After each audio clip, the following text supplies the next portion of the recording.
আসসালামু আলাইকুম, আশা করি সবাই ভালো আছেন। আজকে আপনারা সবাই জানেন যে পাকিস্তান ভার্সেস বাংলাদেশের অল ইম্পর্টেন্ট গেম আছে। বেসিক্যালি এখন গ্রুপ 4 স্টেজের যে অবস্থান দাঁড়িয়েছে পয়েন্টস টেবিলে, সো মোটামুটি এটা শিওর যে Sri Lanka is out of this tournament. মানে মোটামুটি বলতে এটা একদমই শিওর যে Sri Lanka is out of the tournament, because কালকে ইন্ডিয়া জিতে গেছে। সেই কারণে আসলে আর শ্রীলঙ্কার আসলে কোয়ালিফাই করার কোনো ওয়ে নাই ফাইনালে, যেহেতু তারা 2 ম্যাচও হেরে গিয়েছিল। সো সেই হিসাবে তারা out of the tournament. Plus হচ্ছে আপনারা সবাই জানেন গতকালকে ইন্ডিয়া ভার্সেস বাংলাদেশে খেলা ছিল, সো সেখানে ইন্ডিয়া জিতে যাওয়ার পরে তারা মোটামুটি কনফার্ম হয়ে গেছে যে ফাইনালে যাচ্ছে। সো প্রবলেমটা ক্রিয়েট হচ্ছে এই জায়গাটায় যে এখানে পাকিস্তানের একটা উইন ছিল, বাংলাদেশও একটা উইন হয়েছে। বাংলাদেশ উইন করেছে শ্রীলঙ্কার সাথে এবং পাকিস্তানও উইন করেছে শ্রীলঙ্কার সাথে। এখন পয়েন্টস টেবিলটা এমন একটা পর্যায়ে দাঁড়িয়েছে যে আজকে যে ম্যাচ জিতবে পাকিস্তান এবং বাংলাদেশের সাথে, তাদের 2টা করে উইন হয়ে যাবে, তারা they will qualify for the final. আচ্ছা, এখানে একটা কথা আছে, সেটা হচ্ছে কালকের কিছু ম্যাচ নিয়ে আমি কিছু কথা বলবো এবং অবশ্যই আজকের ম্যাচ নিয়ে আমি কথা বলবো, যেটা হচ্ছে পাকিস্তান ভার্সেস বাংলাদেশ। ফার্স্ট কথা হচ্ছে with due respect to the team management thinking, Bangladesh team management thinking এবং যারা এর সাথে অ্যাসোসিয়েটেড আছেন টিম সিলেকশন নিয়ে, প্রবাবল 11 নিয়ে, ইভেন দো প্লেইং 11 নিয়ে, বা যারা স্কোয়াড করছে তাদেরকেও নির্বাচক বা সিলেক্টরস যারা আছেন, তাদের কাছে একটাই আমার প্রশ্ন, আপনাদের কি জবাবদিহিতার জায়গাটা কি নাই? কেন আমি কথাটা বলছি? Yes, I sound very harsh today, but আমি আসলে আজকে না পারতে এই কথাগুলো আপনাদেরকে বলছি, বিকজ আপনাদের আসলে জবাবদিহিতার জায়গাটা খুবই কম হয়ে গেছে এবং ইউ ফিল লাইক যে ইউ আর অ্যাবাভ এভরিথিং। মানে whoever it is, if it is like Phil Simmons, if it is like Mohammad Salahuddin Shaheb, if it is like the manager Nafiq Iqbal Khan, if it is like the selectors, যারা selectors আছেন বাংলাদেশ টিমে, গাজী আশরাফ হোসেন লিপুর থেকে শুরু মোহাম্মদ আজম, যারাই আছেন, আমার কথা হচ্ছে আপনাদের জবাবদিহিতার জায়গাটা আসলে কি শেষ হয়ে গেছে নাকি আপনারা জবাবদিহিতা করতে চান না?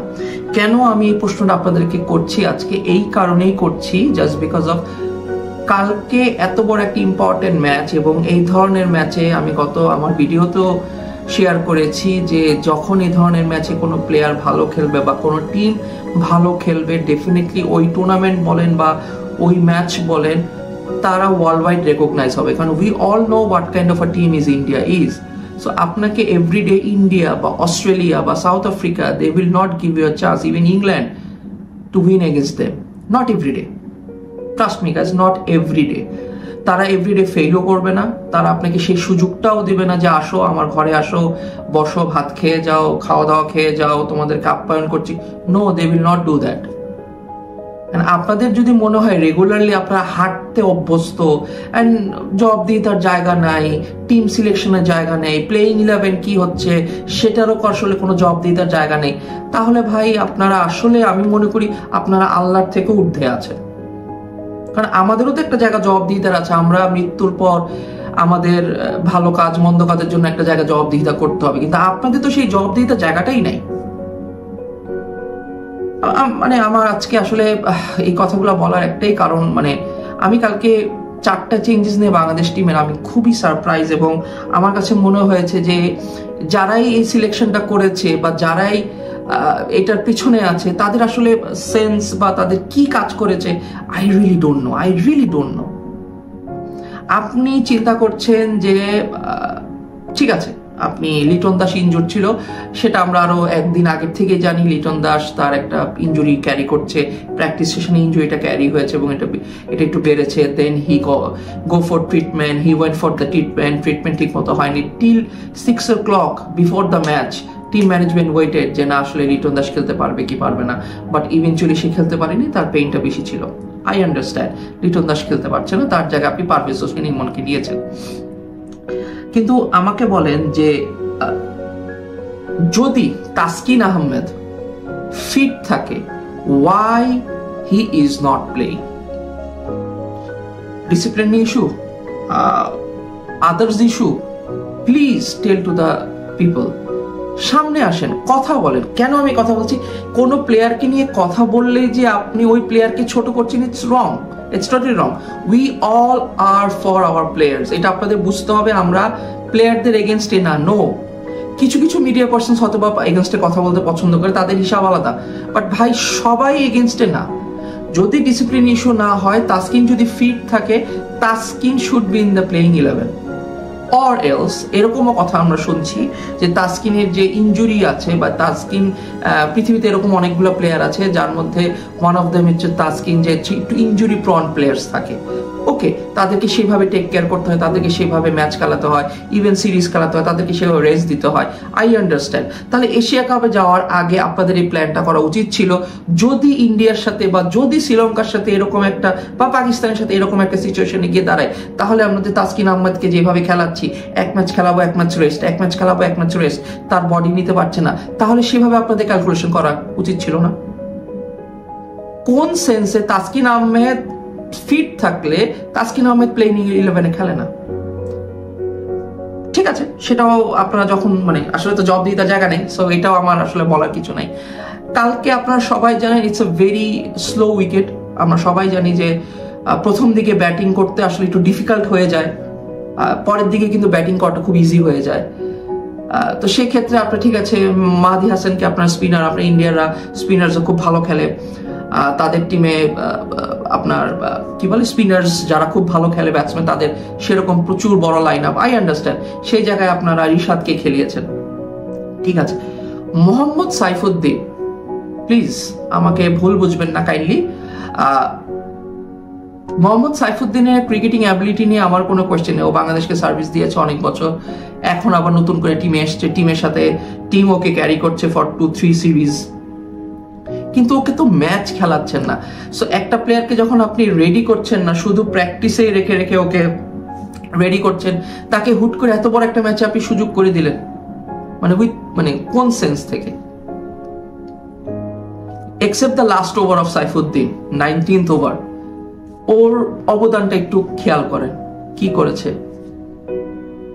মানে ইটস আ ইম্পর্টেন্ট ম্যাচ। ইন্ডিয়াকে আমরা গতকালকে যেভাবে চেপে ধরেছি, হ্যাঁ আপনারা বলতে পারেন যে ইন্ডিয়া যে এরকম চাপে পড়বে এটা তো আমরা জানতাম না। ভাই, আমরাও তো জানতাম না যে ইন্ডিয়া এরকম একটা চাপে পড়বে, কেউ তো জানতো না। তাই বলে আপনার প্রিপারেশন থাকবে না? আপনি তো ওই কাজের জন্য ওখানে বসা। আজকে যদি আপনি ওই কাজের জন্য ওখানে বসানো হয়, আপনি আজকে যদি আমার অফিসে এসে কাজ করেন, তাহলে তো আপনিও আমার অফিসের কাজ বুঝবেন না। আপনি যেহেতু স্পেশালিস্ট, সেজন্য তো আপনাকে ওখানে দেওয়া হয়েছে, আপনাকে লাখ লাখ টাকা বেতন দিয়ে ওখানে রাখা হয়েছে। সো আপনি যদি ওখানে বসছেন, আপনাকে তো বুঝতে হবে যদি সিচুয়েশন এরকম হয়, যদি ওরকম হয়। এই যদির কথা নদীতে গেলেই হয়।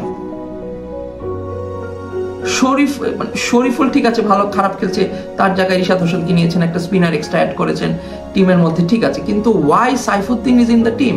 আমি এটাই বুঝলাম না। লাস্ট একটা ম্যাচ খেলেছে, সেখানে সে খুব বাজে বোলিং করেছিল সিরিজে, আর গতকালকে তাকে খেলানো হয়েছে সেম।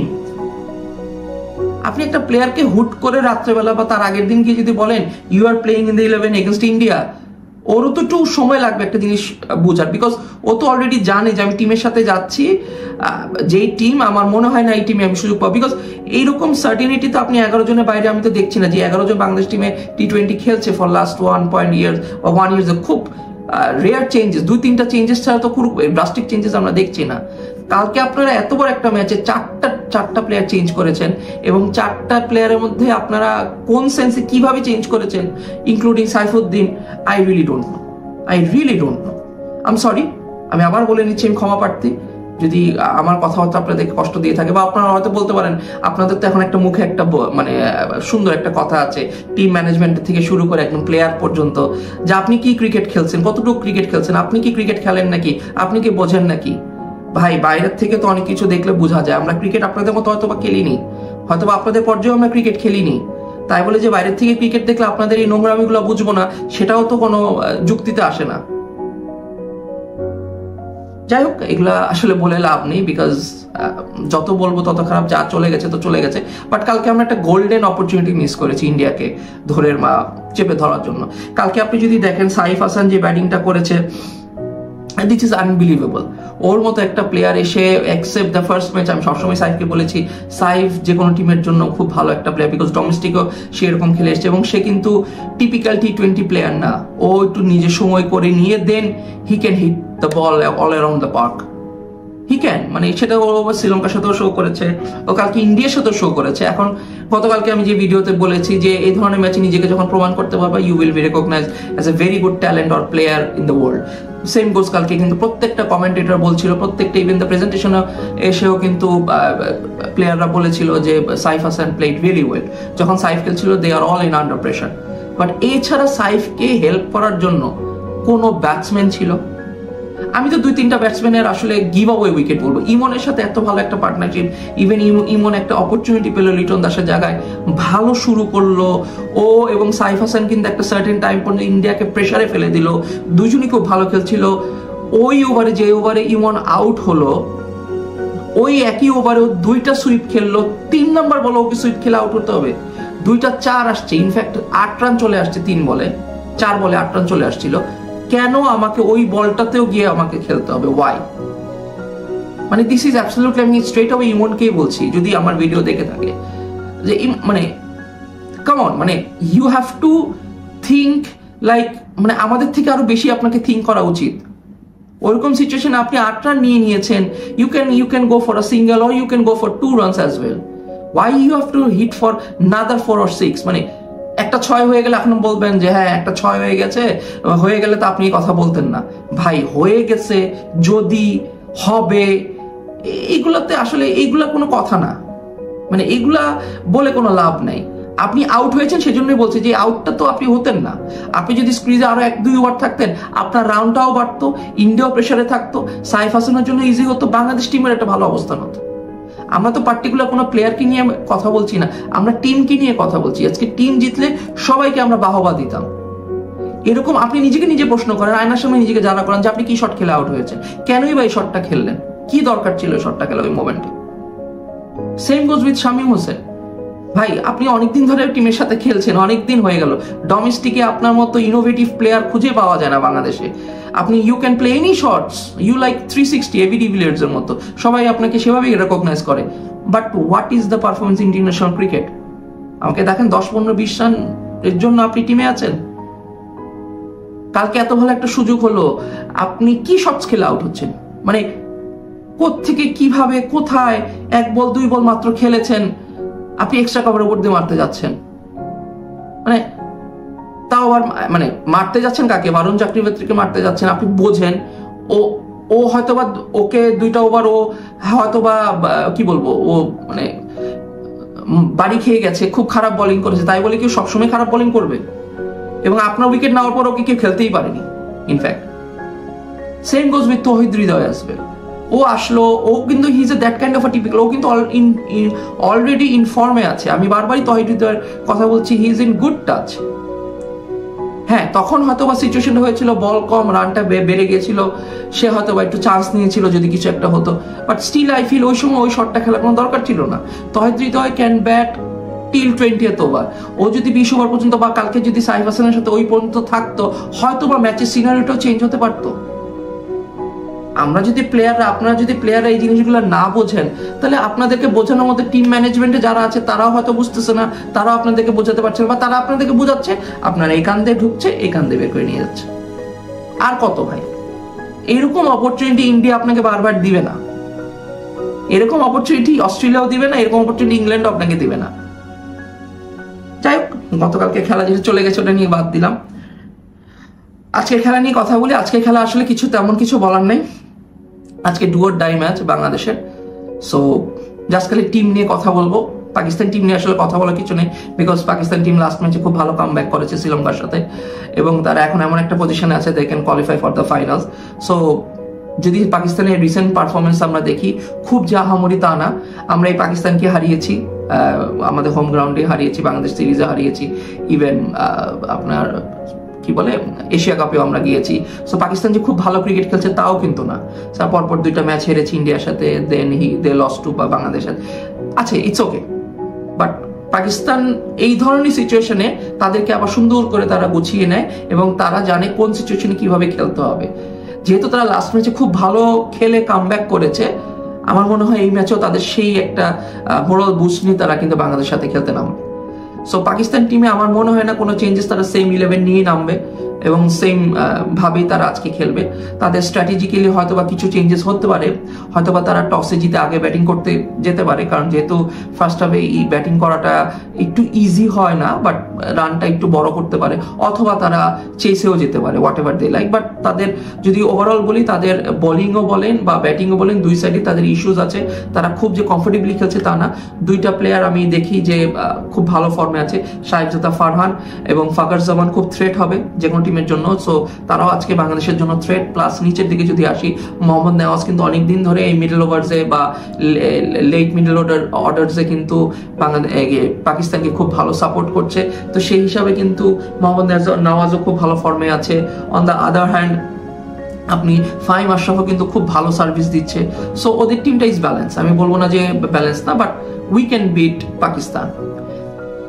আমি যদি বাংলাদেশ টিম নিয়ে আসি, আপনাদের সবার কাছে আমার রিকোয়েস্ট, যারা আমার যদি কেউ ভিডিওটা দেখে থাকেন, টিম ম্যানেজমেন্ট থেকে শুরু করে প্লেয়ারদের কাছে, ভাই আর কোনো চেঞ্জেসে যেন না। ফর গড সেক, আল্লাহর রহমতে আপনারা এবার চেঞ্জেসগুলো থামান আজকে ম্যাচের জন্য। হয়তোবা আপনারা আজকে ম্যাচের জন্য কিছু প্লেয়ারকে আপনারা ট্রাই করেছেন, আই আন্ডারস্ট্যান্ড, সেটাও হতে পারে আপনাদের স্ট্র্যাটেজিক্যালি হয়তোবা সেটা একটা ছিল যে না, আমরা ইন্ডিয়ার সাথে পারবো না, আমরা we will go against Pakistan. ভাই কেন, ওয়াই? এটাও তো চিন্তা করা উচিত ছিল না। বাট এনিওয়েজ, আসলে তেমন কিছু বলবো না। তবে পাকিস্তানকে নিয়ে আজকে যেটা বললাম যে বাংলাদেশে তেমন কোনো চেঞ্জেস দরকার নেই। এই 4 চেঞ্জেসকে ভুলে গিয়ে আমার খালি 2টা চেঞ্জেস আমার বলতে চাই আমি, সেটা হচ্ছে ব্যাটিং ওয়াইজ বলি। তানজিদ তামিম আপনার ওপেন করবে হচ্ছে সাইফ হাসানের সাথে, ইটস ওকে। 1 ডাউন লিটন আজকে খেলবে ইনশাল্লাহ, সো লিটন থাকবে। তহিদ হৃদয় নাম্বার 4। নাম্বার 5-এ এখানে একটু আমার কোয়েশ্চেন আছে, শামীম হোসেন পাটোয়ারির জায়গায় যদি, যেহেতু তাকে বোলিংটাকে ওভাবে ইউজ করা লাগছে না, বা তার বোলিংটায় কাজে লাগছে না, বা ক্যাপ্টেন তাকে ওভাবে ইউজ করছে না, সো এখানে একটা অপশন আপনারা দেখতে পারেন। সেটা আমার সহজ সরল কথা, নুরুল হাসান সোহান। শামীম হোসেন যদি এই টিমে খেলতে পারে, নুরুল হাসান সোহান আরো আগে এই টিমে খেলা উচিত। Not just because of he is a right hander Nurul Hasan Sohan, and Shamim একটা অ্যাডভান্টেজ পায়, সে is a left hander. Stop it, এই জায়গা থেকে বের হয়ে আসেন। যদি সত্যি করে আপনারা মনে করেন যে না, এই জায়গাটা চেঞ্জেস, তা ডেফিনেটলি শামীম হোসেনের জায়গায় নুরুল হাসান সোহানকে আপনারা ট্রাই করতে পারেন এবং সুযোগ দিতে পারেন আজকে। নাম্বার 6-এ জাকির আলী অনেক, I don't know what is his problem, because we can all see he is trying, but গায়ের শক্তি দিয়েই আসলে ব্যাটিং করে যাচ্ছে, আর কিছু আমরা দেখছি না। বাট সেটাও যদি দেখতাম 6-4 আছে, 4 আছে তার, বাট একটা স্ট্যাট দেখছিলাম আজকে যে ও অনেকদিন ধরে অনেকগুলো বল খেলে ফেলছে এশিয়া কাপে, অলমোস্ট 200 or 300 বলস, বা এর কাছাকাছি 200 বলসের মতো। সেখানে কোনো তার 6s নাই। সো যেহেতু ও নিচে খেয়াল ব্যাটিং করে, তাকে পাওয়ার হিট বেশি আমরা দেখি। সো এইটাও তার মাথায় রাখতে হবে যে আমাকে 6 মারতে হবে। দেন 7 নম্বরে আমি মনে করি আজকে মাহাদি হাসানে খেলা উচিত, হয় মাহাদি নলে রিশাদ, যেটা একটা চয়েসেস থাকতে পারে, but I go with Mahedi Hasan, because of spinner বলটা, যেহেতু পাকিস্তান টিমে অনেকগুলো লেফট হ্যান্ডেড ব্যাটসম্যান আছে, নওয়াজ, ফাহিম আশরাফ, উপরে আপনার ফাকার জামান, সামি আইয়ুব আছে, 4-5জনই টপ অর্ডার, আপনার লেট মিডল অর্ডার আছে। সো আমার মনে হয় একটা অফ স্পিনার নিয়ে খেলা ভালো। সো আমার মনে হয় আজকে মাহাদি হাসানের সুযোগ দেওয়া উচিত। 8 নম্বরে তানজিম হাসান সাকিব কালকে দুর্দান্ত বোলিং করেছে, লাস্ট ওভারটা ছাড়া আমার মনে হয় তানজিম হাসান সাকিব খেলবে। Taskin Ahmed without any choice আজকে টিমে থাকা উচিত। মুস্তাফিজুর রহমান তো আনবিলিভেবল, ওর যে পারফরমেন্স হচ্ছে গতকাল পর্যন্ত, ওর টিমে থাকবে। এবং last but not the least, যেটা আমি বলতে চাই যে বাংলাদেশ টিমে লাস্টে যেটা থাকবে হচ্ছে নাসুম আহমেদকে আপনারা আজকে টিমে রাখা উচিত। হয়তোবা গত একটা ম্যাচ সে ভালো করেছে, 2টা ম্যাচ সে ভালো করেনি, বাট স্টিল আমি মনে করি Nasum Ahmed as a left arm spinner একটা টিমে থাকা উচিত, কারণ উইকেটটাও আসলে একটু স্লো, সেই ক্ষেত্রে নাসুম আহমেদ একটা সুযোগ থাকা উচিত।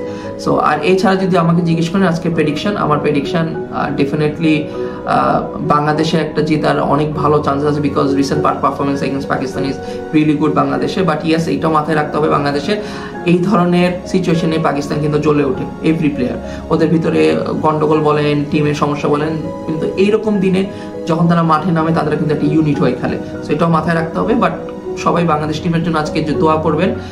Last but not the least, ভাই আমার ভিডিও দেখে কেউ কষ্ট পেন না, আমি রিয়েলিটিতে বিশ্বাস করি, আমি বাস্তবতা আপনাদের কাছে তুলে ধরেছি গতকালকের ম্যাচ এবং আজকের ম্যাচ। দয়া করে এই 11-এ থেকে আপনারা আগে ব্যাট করেন, টসে জিতে বা পরে ব্যাট করেন, হোয়াট এভার, বাংলাদেশ যেন আজকে বেস্ট গেমটা খেলে, এটাই আশা করব। এবং প্লিজ কোনো চেঞ্জেস এর বাইরে কাইন্ডলি আপনারা করেন না। অ্যাটলিস্ট যে অবস্থানে বাংলাদেশ আছে, যে অবস্থানে বা এশিয়া কাপে এসছে, এটা কিন্তু প্লেয়াররাই এনেছে। প্লেয়ারদেরকে দয়া করে আপনারা টিম ম্যানেজমেন্ট থেকে বা অন্য জায়গা থেকে প্লিজ নষ্ট করেন না। আমি আশা করবো বাংলাদেশ আজকে খুব ভালো খেলবে এবং সবাই বাংলাদেশ টিমের জন্য দোয়া করবেন। এই বলে আজকে ভিডিও এখানে শেষ করছি।